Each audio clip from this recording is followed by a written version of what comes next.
So, William, Oreo cookies. What's your feeling on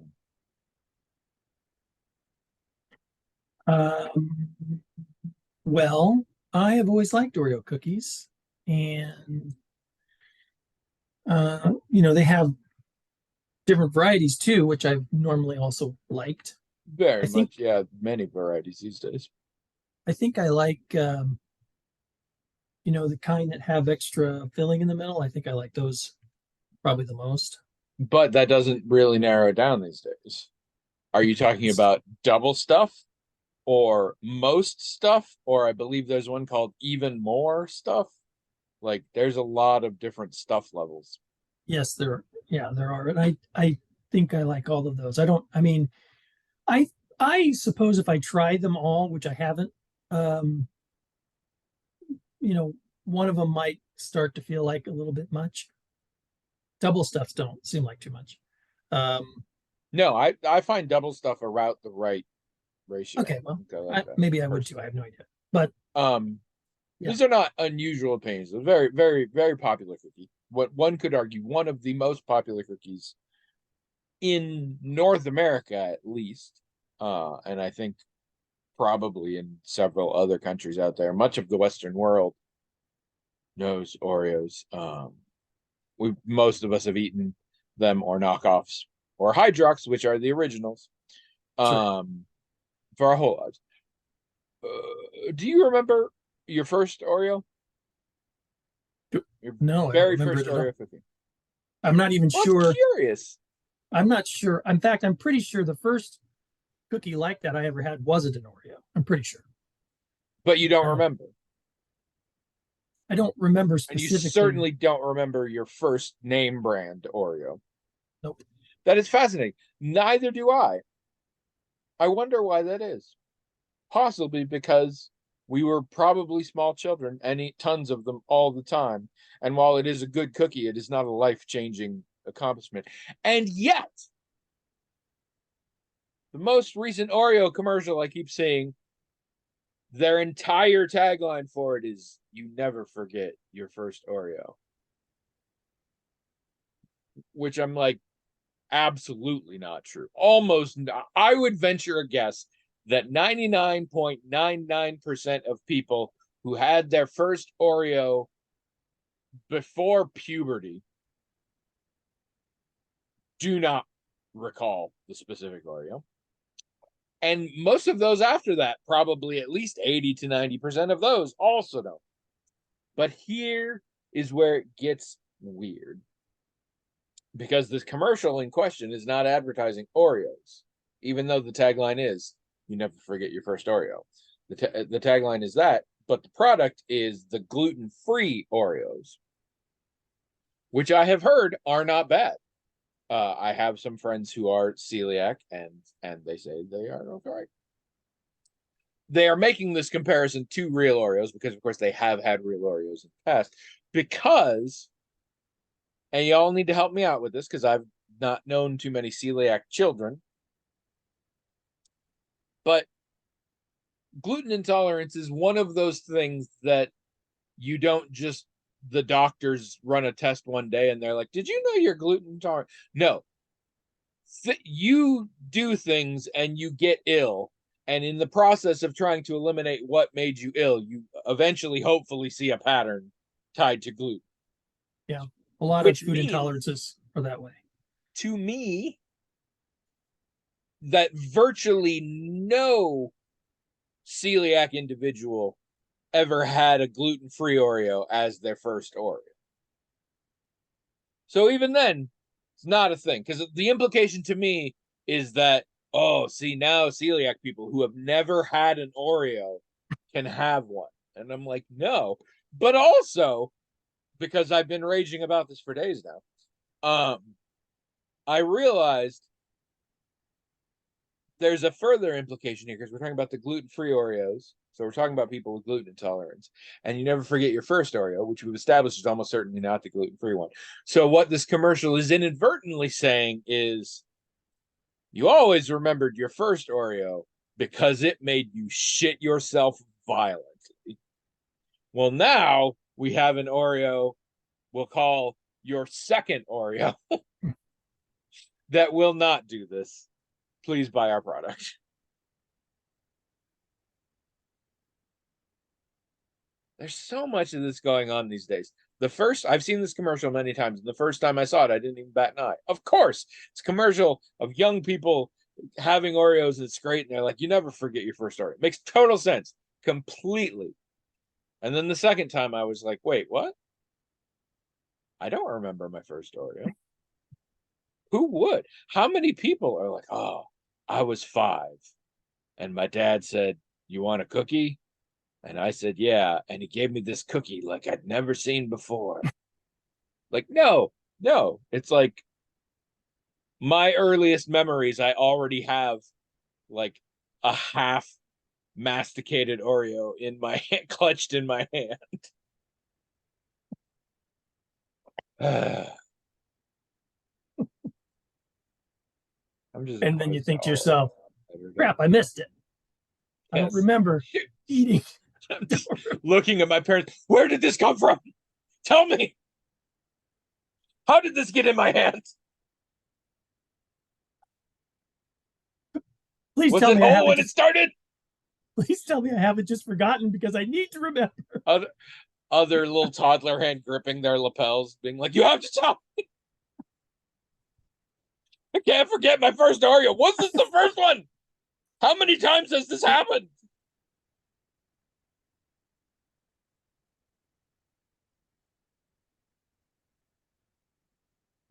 Cut to Guy Pearce, and it says like 30 years later, and he's got a tattoo. Your first Oreo was at age 4.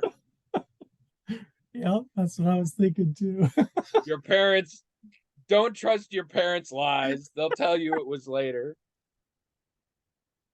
That's good. Just a whole bunch of Polaroids of different cookies and little Sharpie notes on them.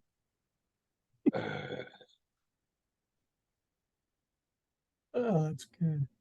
I'm gonna treasure for a while the image of just like a really angry baby with a half chewed up in their hand, just being like, where did I get this? You have to tell me. There's a very Christian Bale Batman energy to the voice. or Ben Affleck in Dawn of Justice. Why did you say that name? Okay, I take it back. I love this commercial so much for all the joy it has brought me in the world. But it's still a lie. Hello, everyone. Welcome to the Magical Talking Hat podcast, the only podcast in the world that gained self-awareness in 2015 and has since been ushering in the last age of man to bring about the first age of hats.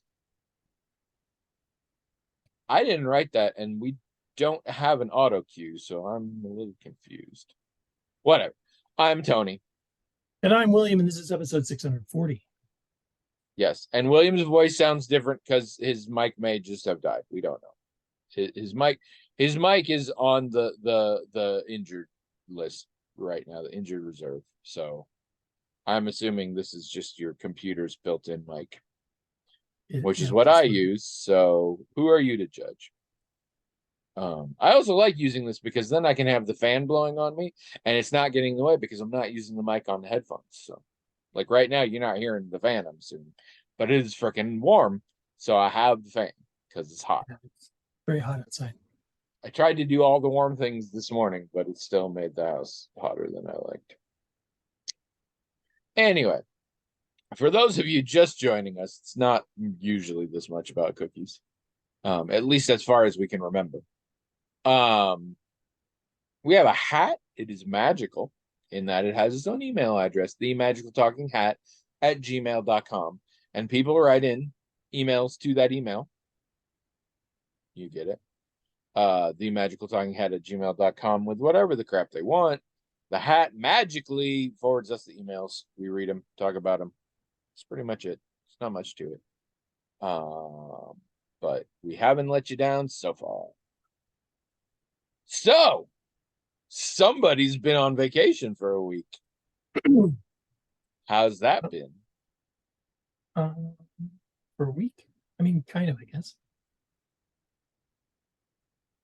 So Father's Day was on Sunday, but we went Oh down to the farm yeah. on Saturday, and that was good. So um, you went to see your father. Did you uh, do anything with the kids? no, I think the new having a new kid, two kids instead of one, and one of them is running all over the place. I think they are taking That a is true. new approach to how they manage their time. But no, I we mean, didn't do that's anything. fair. Yeah. Um, That makes I some mean, we sense. communicated with them and stuff over the weekend, which was nice. But I mean, yeah, they're still adjusting to all that, which is, um, like you said, that's fair. And it was Abby's birthday yesterday, so that was nice. Oh yeah, I saw that on Facebook. Somebody wished her happy birthday. Oh, let's check. Um, And we bought a Hunt a Killer thing like weeks ago that we were oh saving until around yeah. now. We were going to start it like yesterday, but I actually was ill on Monday and was kind of recovering yesterday. So Yeah. uh, we'll we'll start it right after this. It's a multiple episode one where you get several boxes, and it's a supernatural one which we haven't done Mhm. before, and it's a level 5 one. We've typically done level 3s, and it's only different from say a level 3 or 4 in that it's supposed to have red herrings in it. Like the level 3 ones, they don't really have any red herrings. If you just sort of follow the breadcrumbs, you'll go right to whoever it is, and you won't have to go, is that really who it is? Did I miss something? Do I have to wait and look at more evidence? Are It's you gonna be Jensen Ackles or Jared Padalecki? I don't think I'm gonna be either of those people. But Oh. yeah, so we're gonna do that. I don't know how long it'll take because this one seems a little different than the other one. Like the boxes aren't even numbered, so apparently it doesn't even matter what order you do them in. So I don't know how it's gonna go. I mean, But you better get it straight or Killer goes free. I think that's part of it. Like these are based on actual cases and you get to submit a verdict. but So I think it'll be fun, and I'll be able to report to everybody next time how it went, I guess. sweet. But yeah, that's about it. Watch any major movies? Sometimes you do that and you forget. I did, yeah. We saw The Flash. We went to the theater and saw The Flash. Oh, I'm very curious. Well, we both liked it all right, but I've seen other people's criticisms of it, and they're mostly correct. But I'd say overall, it was a pretty good movie, a good DC movie, especially. But it really felt like a film that was supposed to be released 10 years ago and would have been, there was a lot of stuff in it that would have been relevant to what was going on in the cinematic universe back then. I was gonna say, and it is also one that is brought out to die, right? Like it's Kind of. not going anywhere. But Right. if both because it's not on the roadmap anymore, and because Ezra Miller is Ezra Miller. Put it or whatever. So You again, cut just out for a second there. I just said he kind of imploded uh, professionally. Yeah. But just putting all that aside, just looking at it as a film, it had typical superhero film problems, but no more than any other. And just I think objectively, it's a perfectly good film. And if you're a DC fan, and if you're happy to see that character, because I'm a fan of the Flash in the DC comics, I'm happy to see him get a film and for it to be a reasonably good film.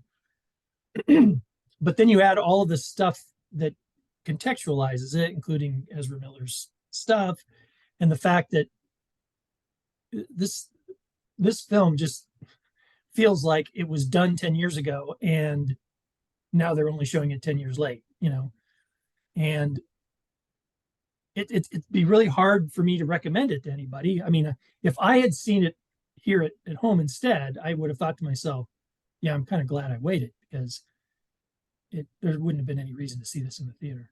And if you're not a DC fan or a Flash fan, I don't know why you would want to watch it at all. And of course, a lot of casual film goers who are mostly going to be interested in a superhero film, especially if it's from DC or Marvel, if it feels like it's part of a bigger thing, Of course, it's because that's the not deal lately. yeah, it's not going to feel like it's part of a bigger thing. So I can see why it's not doing well box office wise. In spite Is it of not? I know nothing about its response so far. no, it's not doing well. I think the critical response has been okay, and I think the audience response has been okay, but I think even those things are going to suffer from irrelevance, because if this film were just by itself, standalone, and it wasn't based on anything or connected to anything else, the story development and the character development would be completely different. But they are really relying on a lot of stuff that happened in films that were almost a decade ago now. And that's fine, I guess, but it's just not for the casual moviegoer. It's just, and again, like what you said, since everybody knows the whole thing's getting rebooted and this doesn't have any impact on anything else outside of it, except for hardcore fans like myself, I don't see why anybody would have a reason to go. Even though I think it's a perfectly decent film, I don't. I heard Zack Snyder had a different take on it that would have been way better, but Warner Brothers doesn't want anybody to know about it.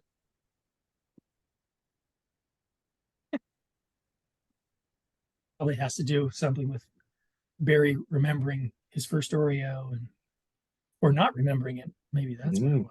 So he goes back in time. He goes back in time and finds it. Finds the truth. We were gonna see Across the Spider-Verse last night. And first we went out to eat. And we went to Cheddar's. Have you been to Cheddar's? Do you know Cheddar's? I know of it, yeah. I didn't until one moved in over by the Walmart and everything. And I think we went there one time, but it was very crowded and we were eating fast and I don't have a single memory of it. And so this time that wasn't the case. It's weird. I think I like it. It's weird. Well, it is in that genre of, I don't know what we call them now, family diners or fast casuals. I don't know. Applebee's tier restaurants. Sure. It's an Applebee's. Most of those places sort of have a theme about them. Okay. Sometimes it's a food-based theme. Red Lobster, obviously, seafood. Carlos O'Kelly's is inspired Mex, whatever. Some of them are steakhouse themed or, whatever's going on. Or a particular vibe, a particular kitchen, or like Bennigan's is supposed to be Irish food or whatever. Cheddar's appears to have just taken a little bit from like all of them in terms of the decor and the menu. There's nothing. I couldn't tell you what the vibe is exactly. And also, this is insane, and I didn't realize it until they showed up. So on their menu, one of their appetizers is croissants served with honey butter.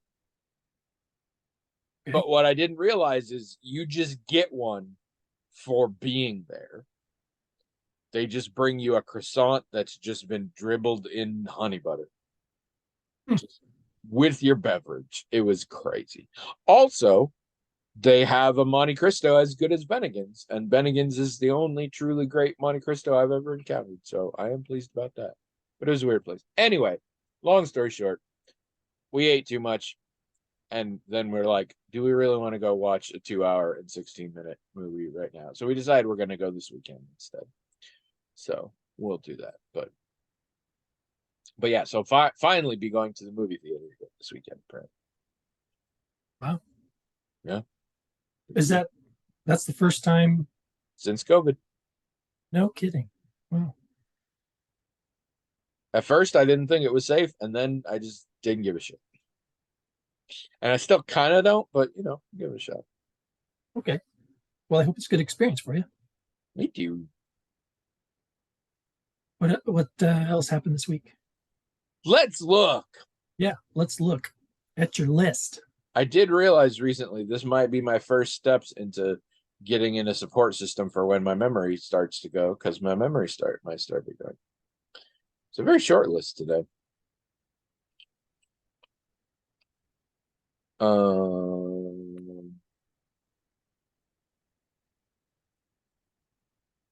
thought there was something else. Oh, I do just want to talk for a second. I recently got probably about 60 or 70 games on Steam Oh, for nothing. really? Well, here's That's a the lot. deal. You Oh. may remember back in the day, there was a period of a couple years where I was buying like every freaking Humble Bundle. Yes, I remember that. And so my Humble Bundle library has hundreds of games, most of which were on Steam. And just recently, because again, we're going to take the annual Virginia beach trip, and so I'm like, I should come up with some games to play on my laptop because I won't be near my PlayStation. And I was like, I should log into there again and see what I have that I never bothered with. And so I went in there, and you can like click on a thing in your library and it'll say reveal Steam key, and you hit it and it'll show it, and then you click redeem and it just goes straight to Steam and you do it. So it takes like 10 seconds maybe. So I was just sitting around the other day doing that with anything that looked remotely interesting until eventually Steam was like, this is as many games as will let you redeem in a day. You have to stop. And then either yesterday or today, I honestly can't remember for sure, I went and I did another 27 of them or whatever. So yeah, I got a bunch of games in there. And I just this morning ordered a cheap USB controller because a lot of games on there seem cool but are not fun to play with a keyboard. So, but I have so many games on Steam. I really should play more. So I'm gonna try that out. But anyway, that's not on my list. There's only one thing on my list. That's the movie we ended up seeing last night when we came home instead in our house.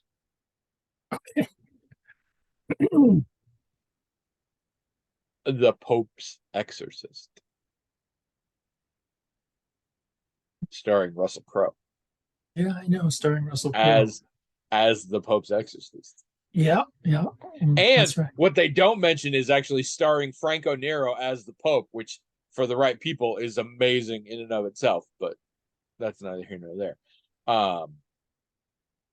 Trish, for some reason, like Trish has come around to my world and she enjoys like ridiculous horror movies, but something about this one, from the moment the first trailer dropped, she's like, that's gonna be awesomely terrible. And so she was like, I was like, we're gonna have to pay $6 for this. She's like, it's fine, let's do it. Let's do it.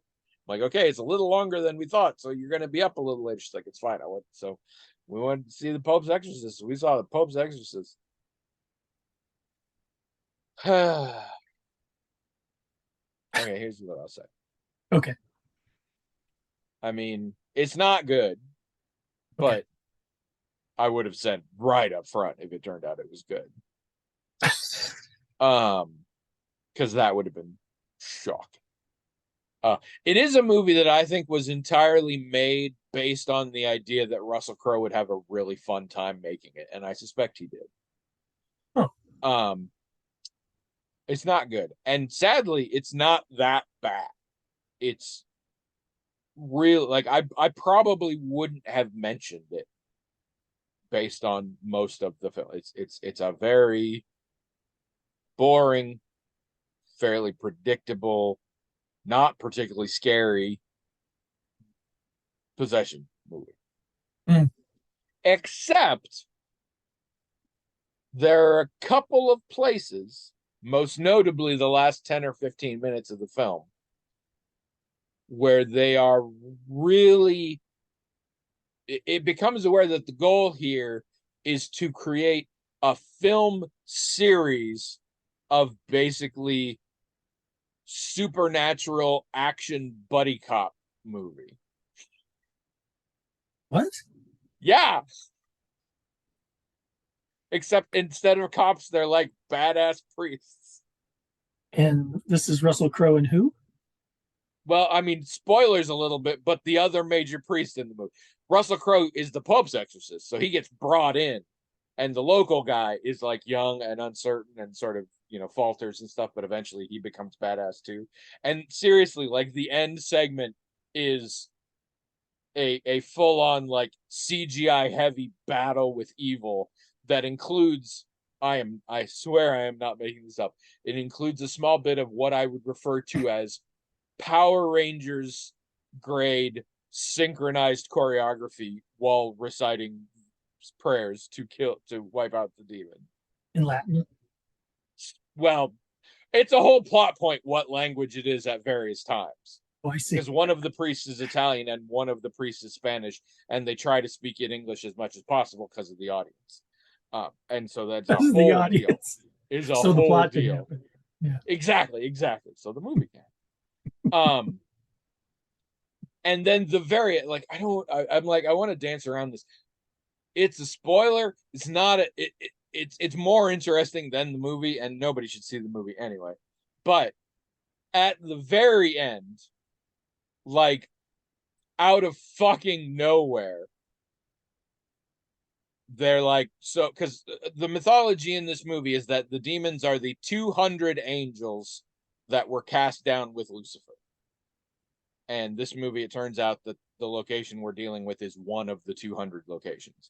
But in the process, somehow, I don't remember when, we got this map that theorizes where the other 199 is. And we do this whole thing at the end where we bring Russell Crowe and the young guy into a section of the Vatican that we didn't see before, when there's people running around, and this is their whole operation where they've got all the Vatican's knowledge.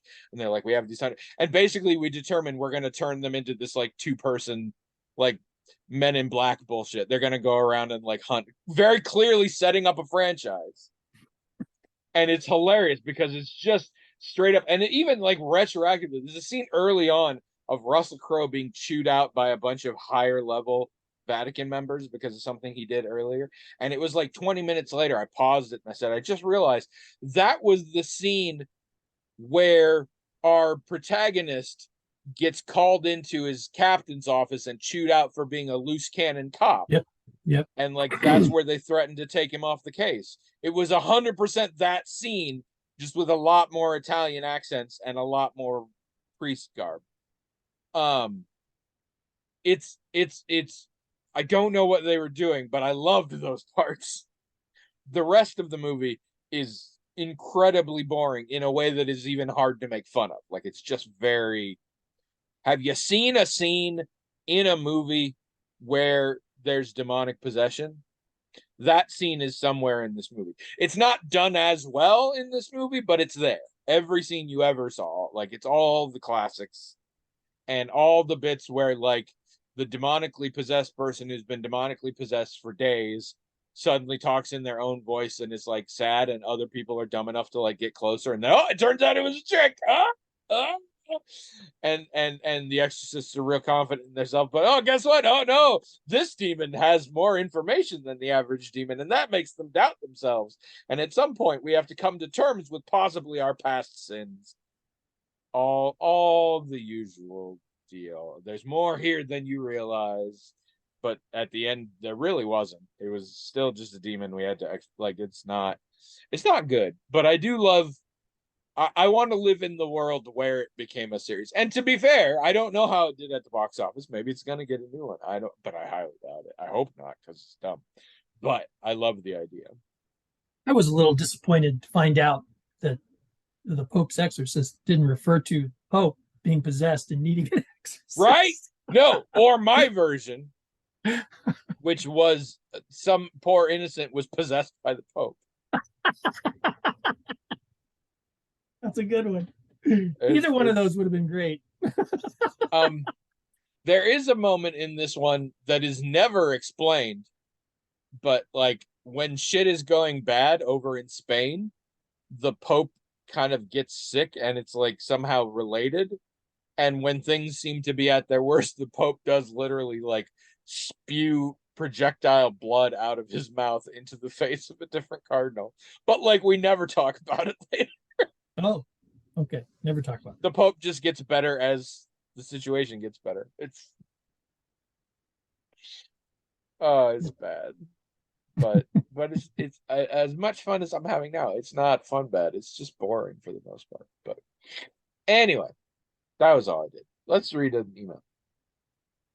it. Okay.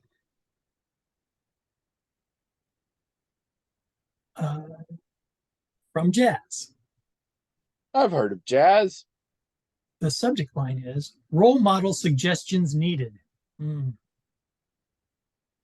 I'd say that's true. Hello, Hatters. Oh, she's Hello. talking to everybody. She's talking to everybody, not just us, I think. Line was recently telling me about his mixed feelings Wait, who? about. She said a friend of hers was recently okay. telling her about his mixed feelings about Susie Eddie Izzard coming out and transitioning. I didn't even know that. Oh yeah. Okay. My friend, who is a cis straight male, has mixed feelings because, while happy that Susie is able to be more open about who she is, my friend had always looked to her in the past as an example of what he thought was a person like him, a cis straight male who likes to wear clothes without regard to the way the clothes are gender identified. I was trying to think of some other role models for my friend. Harry Styles is who I came up with. Do you all have any other suggestions? So this is a situation where this friend of hers sounds like they appreciate sort of a non-binary approach to things like how you dress, what you like, things like that. Saw Izzard as a good example of that, and now feels like Izzard is picking a side, and is like, oh no, the sort of neutral position that this person used to take has left me without a role model. Am I understanding it correctly? That's how I'm interpreting it also. Wow.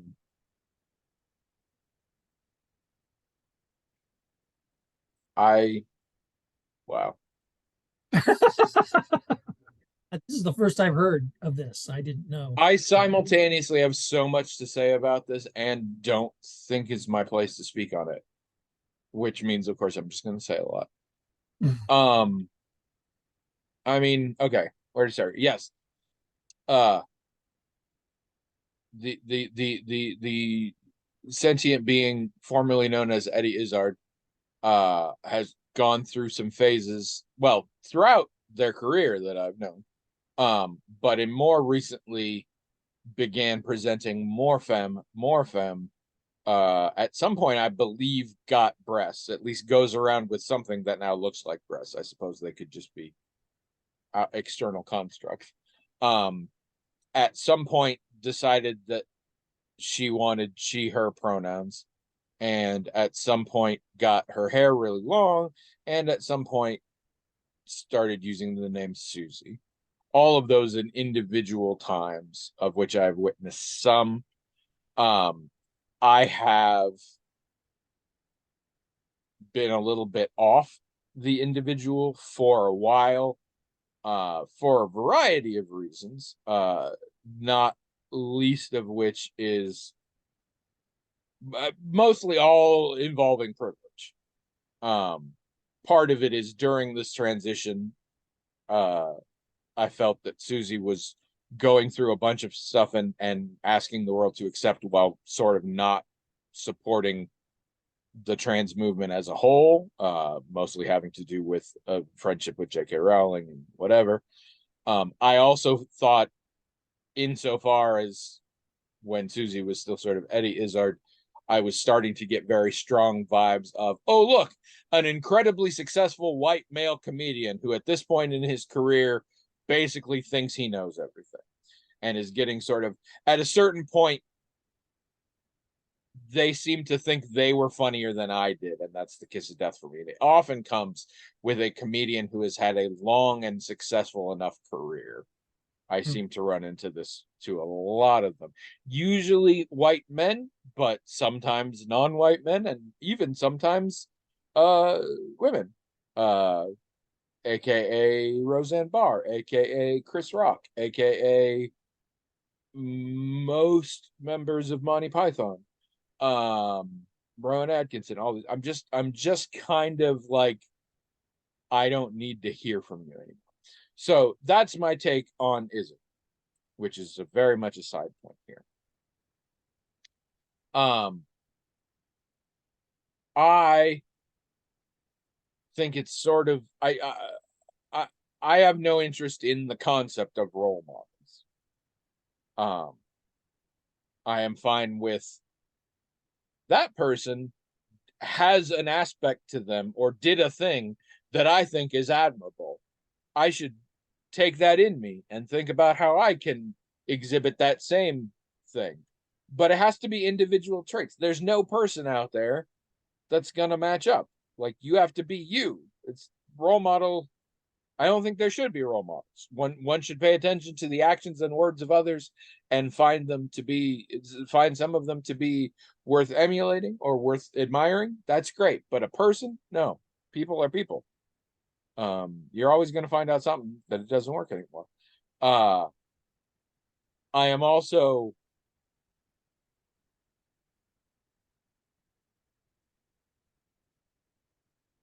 see, this is only a problem if Jazz's friend needs somebody who has this form of gender expression, but is also a cis straight male.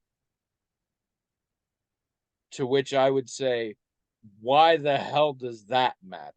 Because cis male doesn't have to, I mean, I guess I a little bit see cis male, if you're a cis male, seeing someone else being able to express their gender differently makes you think, I can do that. Sexual orientation shouldn't fucking be in it. And I understand people get their sticky fingers on them, but it's ridiculous to assume that. So to me, there's some great role models out there for Jazz's friend. Those role models are people like Billy Porter or Tilda Swinton or Eurythmics.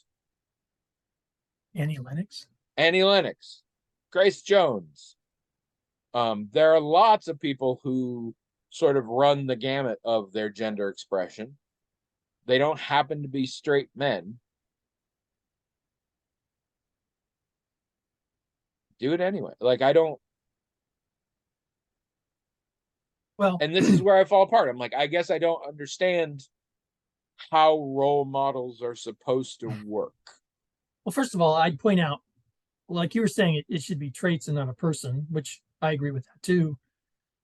I have no idea if that's, I mean, this is a trait, being able to dress however you like without worrying about gender stuff. Absolutely. So perhaps all the person's interested in is that trait and not really about the person. Except they're not, because if that was the case, we wouldn't have to be like, who's also a straight cis man.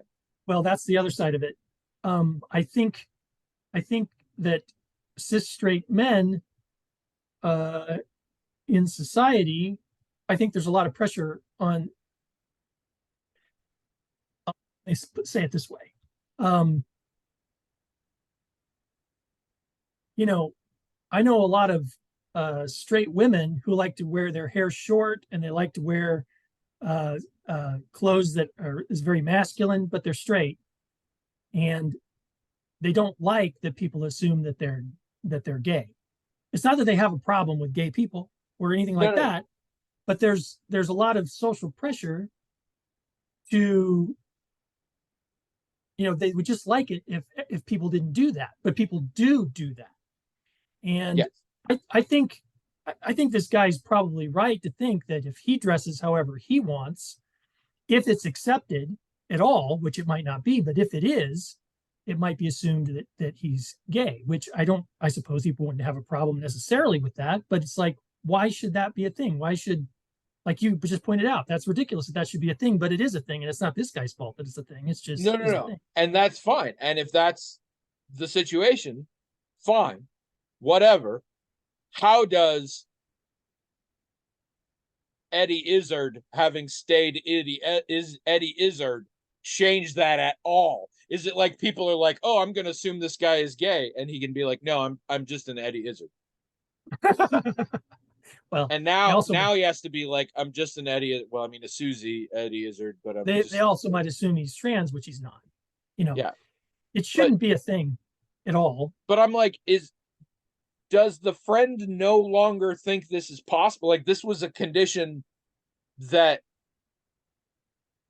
was possible, and Eddie Izzard was proof of it, and now that I it's not true, no, no, it's no. not I think it's possible. maybe, I don't know, but I can see it being more of a representation thing. Like, oh, you know, I'll give you that.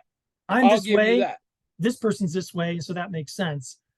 It was cool that there was a ostensibly straight white cis man who went around dressing however they wanted, wearing makeup, wearing dresses or suits or whatever. That was cool But that there also, was a known celebrity like yeah, that. but also pointing out how this is a non-issue. Like, I'm doing this, and it's like Yes. not a big deal. We don't have to make a big deal out of it. That was a cool part of it too. Not just that he was doing that, but that he was showing, look, the world's not ending. You know, it's not a this is not a terrible thing. Other straight, uh, cisgendered men could do this if they wanted Yes. to, and it wouldn't be a problem. And it was cool that that was there. I guess maybe if we take role model for maybe it becomes semantic. Let's take that out. Let's say it was cool to have that, and it's a shame to not have that example. Obviously, nobody should deny what they want to do just to be an example for people. But Right. that was cool, and it's a little sad that there doesn't seem to be one. What are some examples? This I can work with. Um, in which unfortunately I think the answer is Harry Styles, sort of. It seems like Harry Styles often does it to draw attention to the fact that Harry Styles is doing it. Um, and I am sure in the world of high fashion, you might be able to find another example, but I can't think of any others. And I mean, it is a shame that that representation, that one primary point of representation, has sort of vanished. I guess. It's of course it's a bigger shame that there even has to be something like that. Like, why can't people just wear what they want to wear, do what they want to Yeah, do? It's just so silly and I that mean, we get out of shape about it. if you look, like, the places to look would be things like the Met Gala. Look at all the looks. Most of the straight men are dressed in boring suits, but some of them do wild things. Most of the ones that do wild things are often queer in some fashion, but I get there are exceptions. I think I don't know. Well, that's an interesting question. Do you think someone who they identify as cis and straight, regardless of whether or not they're white, but they're straight, they're not, they don't, they insist they're not anything like bi or anything else, and they're cisgendered, but they like to dress in these traditionally female ways. Is that does that place them somewhere in the queer community just because of that? Well, I mean, the question is, I mean, the question is, I don't know. And I here is one thing I know for certain. Were this question to be posed to the entirety of the queer community, there would be no consensus. Hmm. I promise you that. I mean, you get into things because Eddie Izzard used to identify, Susie Izzard, who was Eddie Izzard, used to identify as a transvestite, which is largely an outdated term now. But one could argue that it involves this kind of thing. It generally was put forth as though it were a kink or a fetish of a straight cis individual, as Right. opposed to this is just how I choose to express myself. So I don't know if the term applies anymore. And I mean, I think that's up to you. I would say in general, the umbrella queer community insofar as there aren't like the LGBT Alliance in the UK or other exclusionary groups. The inclusive versions of the queer community would say the various axes of LGBTQIA whatever revolve around gender orientation and sexual orientation. Or sorry, gender identity and sexual orientation. So, if your fashion choices are tied into your gender identity, then yes, I would think you would be included. If your fashion choices are just, I think this looks good, then I would think not. Interesting. But I don't know. I myself, back when, shit, I don't really know what my whole vibe was then. But at a certain point, it was college, so I probably was trans at that point. I don't know. I would occasionally dress up in men's formal wear. I had some really nice suit coats and nice outfits, and then full makeup. And that was a look I sported a few times. Back in the day, we would call that a queen that wasn't a drag queen. It was sort of a different vibe, but I don't know that we say that nowadays. And I really thought that was cool. I think more men, I think more men and less women should wear makeup. I think men should feel more free to explore makeup, and I think women should feel more free to not explore makeup if they don't want to. I don't know good examples. But to be fair, if the question had just been, what are some good role models? Honestly, literally only one person is coming to mind at this point. There's only one left. One really good role model out there. And that's probably just because I don't know why he wouldn't be. It's LeVar Burton. LeVar Burton is an absolute treasure. As far as I know, he's literally never done anything wrong in his entire life. I love him. He is so fundamental to my upbringing in such a variety of ways. He's marvelous. Were you a Reading Rainbow fan? I was a Reading Rainbow fan. I was young enough that when Next Generation happened, the thing I was most excited about was that I had LeVar Burton from Reading Rainbow. I was too young for Roots, but now that I'm older, I see the huge significance there. I mean, just an amazing gentleman. But I'm sure he's not perfect, and I'm sure there are terrible things hiding somewhere, like there are in all human beings. But since I don't know them, he's still good. Did you hear that? There's some kitties fighting in the other room. There we go. There's some kids outside my window making noise. Oh. I hear that. You can hear that? No, I can hear cats in my house. Oh, kitties. Okay. Yes, we've had this problem before. You mean cats. You don't mean children. Kitties. Yes, I don't ever say kitties because that really sounds like. Yeah, I know. Like it did sound weird. Child catcher from Chitty Chitty Bang Bang. We've talked about how incredibly fucked up a movie Chitty Chitty Bang Bang is, right? I believe so, yeah. Chitty Chitty Bang Bang is a fucked up movie, and not just because of the child catcher, but because the entire thing was just a story Dick Van Dyke was telling, including the part where a woman sings a song about how she secretly loves him. He is telling her a story in which she sings a song about how she secretly loves him. Also, he's telling the children a story in which they get captured by the child catcher, which is the movie's so fucked up. Yeah. Roald Dahl is not like I don't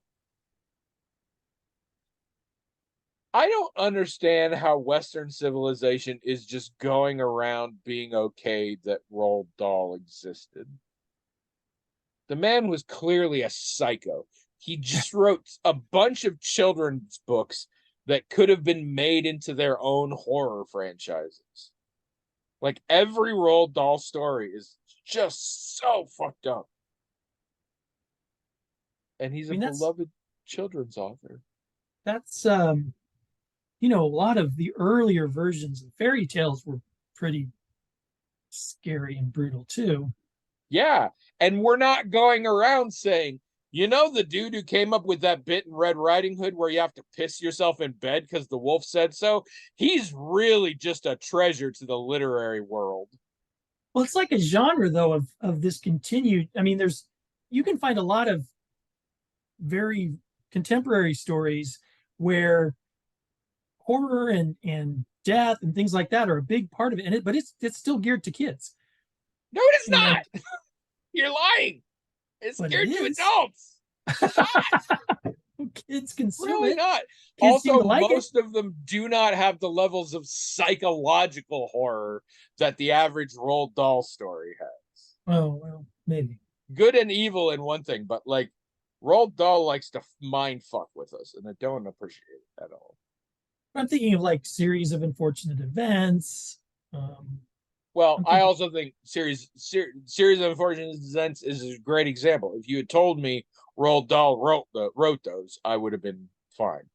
I looked that shit up. Those stories are fucked up. well, this is what I'm saying.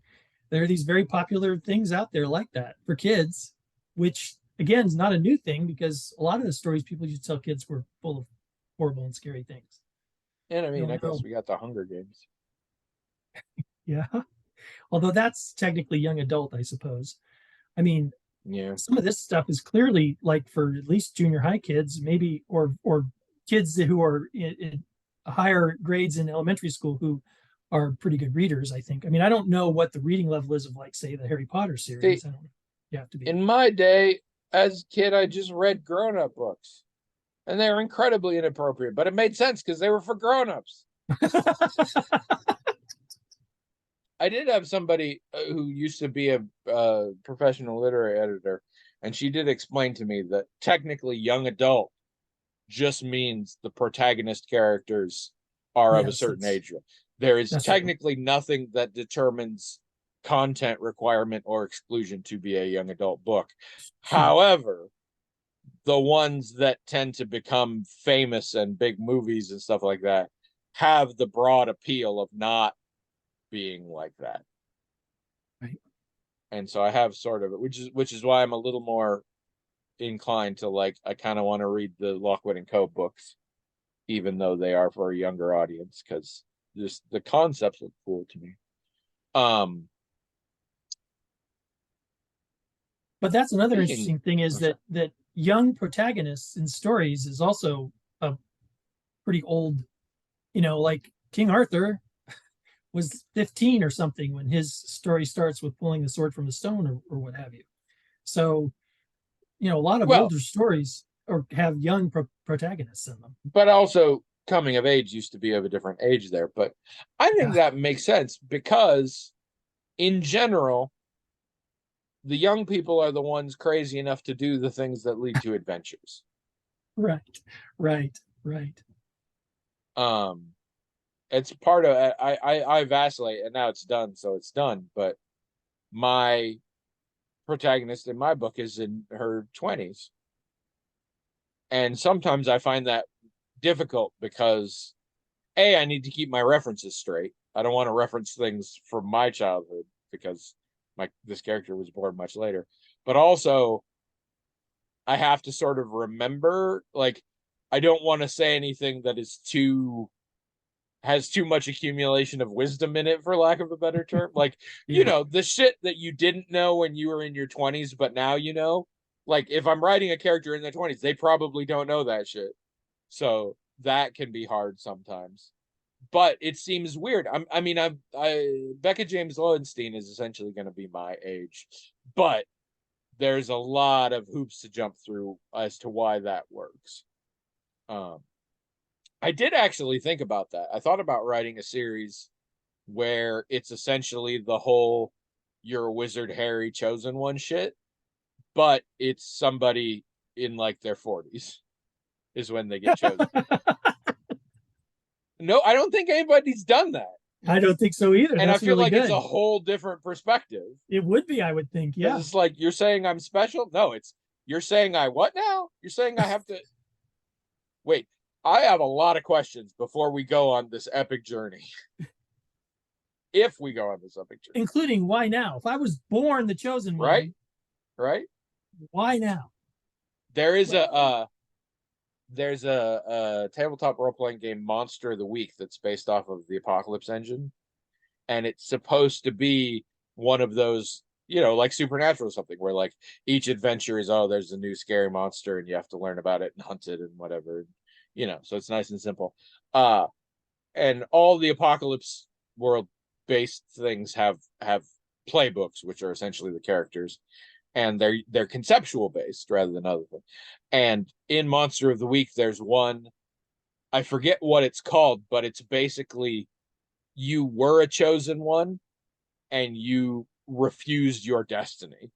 Mm. And Adventure Zone is the section I'm currently listening to, is doing Monster of the Week, and Justin's playing a guy who like as a kid was granted visions and he was chosen to do something and he decided not to, and now he's just a like middle-aged park ranger who's getting wrapped up in things again, and like A, some of it's sort of familiar, and B, he's very hesitant to be like, no, I already said I wasn't going to go for this.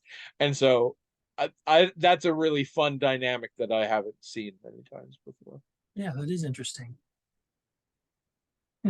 uh who is it? Crap.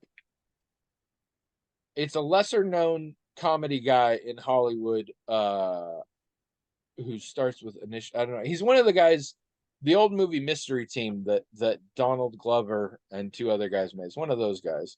Oh. I cannot remember his name with it, but he wrote a book. I do remember the book is called Crap Kingdom.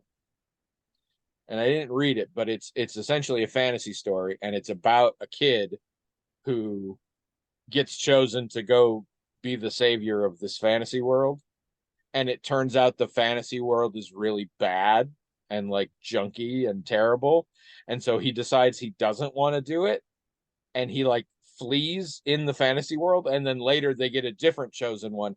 And he basically kind of gets jealous. And it basically he ends up being the fantasy villain because it was all shitty. And then they brought in somebody else and he felt, and I'm like, I like that a lot. That sounds very cool to me. Yeah, interesting. I do that a lot of times when I'm thinking about things to write. I'm like, I don't know. It's fine to write things that other people have written, but then you have to ask yourself why. Mm. And so there are times when I'm like, oh, I have an idea for a short story. It's not an original idea. Lots of people have had it. I'm like, I have to then be like, so am I going to bring something to this that you couldn't already get by reading X? Because if the answer is no, why am I doing it? It's, to put it into a lovely metaphor that my wife makes use of, why do a cover of a song if you're just doing it to sound like the original? Yeah. Which happens far too often. Yeah, that's a good question. We just heard one when we were at Cheddar's, actually, that it came up again. I cannot remember the song now, but it was something you would not expect to have had a cover. And it was also a cover that just sounded like the original. And I was like, what the crap? But so yeah, often I'm like, I could tell this story again for some reason. But I think the twist of the half-eaten Oreo in the toddler's hand I think it's a pretty good twist. It's a story people have told, but not quite like that. Where did you get this cookie? I'm gonna laugh about that. I'm gonna laugh about that for weeks. I don't. The image that makes is just so funny. That's the thing, is I don't know why the image is so clear. Yeah, the image is legit like a 10-month-old child, still bald, in a onesie, with a half masticated Oreo in its hand, and the other hand grabbing the shirt of its parent and saying, at this point, it's straight up just Ben Affleck's Batman voice. Where did you get this cookie? You have to tell me. Like, it's just there. It's fully formed. Yeah. I feel like I must have seen it at some point because it is such a clear image in my inspiration. head. That's inspiration, buddy. That's what that's for. Beautiful. Beautiful. You Yes. never forget your first Oreo. You never or forget. do you? In a world. I just love it so much. I've been thinking about it this whole time. We've been talking about all kinds of other things. But Haven't now heard this a image- word you were saying. I'm just thinking about that baby with that Oreo being real angry. Oh, I just can't stop thinking about it. It's great. I have to bring this up. My wife, uh, all on her own, magically transmogrified. No, she ordered 2 pounds of Nerds. That's a lot of nerds. Yeah, Wait a minute. specifically You didn't put your grape- foot down? I thought grape you would put your Nerds. I Well, thought you would first put of your foot all, down. I didn't know about it until it was ordered. Second of all, she did it with her own money. She can do whatever the fuck she wants. Oh, right. Okay. I don't think it was particularly expensive. I don't know because it's whatever. Just great. But it showed up. It's just grape, and it's just the little boxes like you would get trick or treating. Oh, but 2 pounds of But it's like 12,000 of them. Yeah, right. A lot of them. Yeah. It's a huge bag, and disclaimer: she is showing much more restraint than I would had I ordered them. Okay. I would have taken those fuckers out in 2 days tops. But she is, I would say, on average, eating about a dozen boxes a day. Yeah, it doesn't. Enough that apparently the food dyes are having an impact, a noticeable impact. Oh no. Which I'm just like,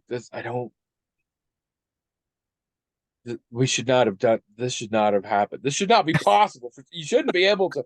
It came in a box that said Rebel Smuggling Galactic Emporium. I don't know where she got it from, but it's maybe Star Wars themed. Rebel Smuggling Galactic Emporium. I believe it's definitely Rebel Smuggling. I can see it here, but I can't read it. So yeah, and to my credit, I did have one box first thing, and I hadn't had Nerds in a while. Nerds are tasty. I miss Nerds. They're good. But she's offered several times since then. I haven't felt it. So I am, but yeah. Just the other day, I went to throw something in the recycling bin, and I looked, and there was just a layer of empty Nerds boxes on the bottom. And that was like the day after it arrived. Grape are pretty good too. I probably would have gotten strawberry for me. She doesn't like artificial strawberry in general, and grape is her favorite. I miss the days there was like lemonade and then like red berry or something in a box. Those were really good. But grape and strawberry are the sort of traditional, the originals, as it were. The Hydrox of the Nerd family. Oh, they've got Boylan's Birch beer. Nice. As a nerd? No, they sell sodas. Who's they? Oh, usually got Rebel Smugglers or Yeah. Rebel Smuggling.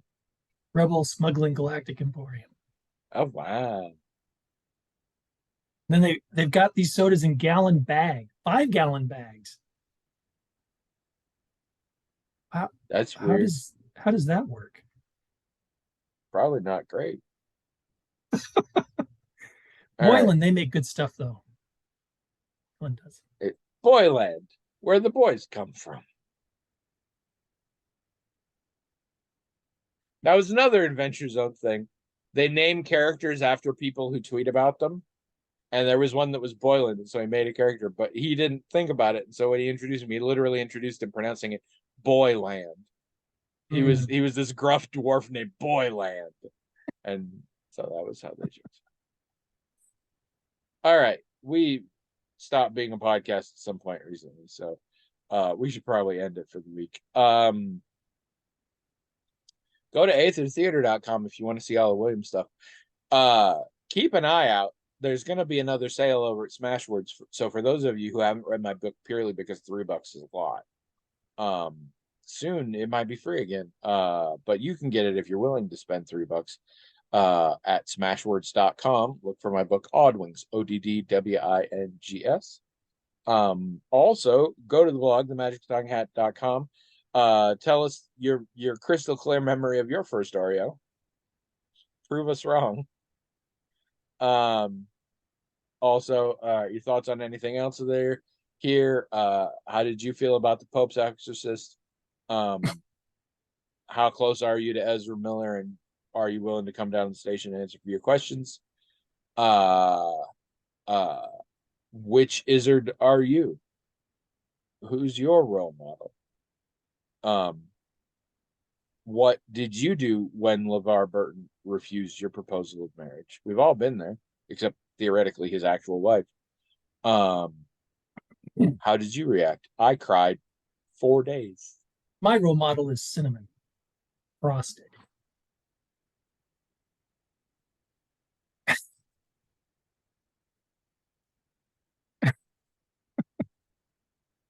Well, I know I ain't sleeping tonight.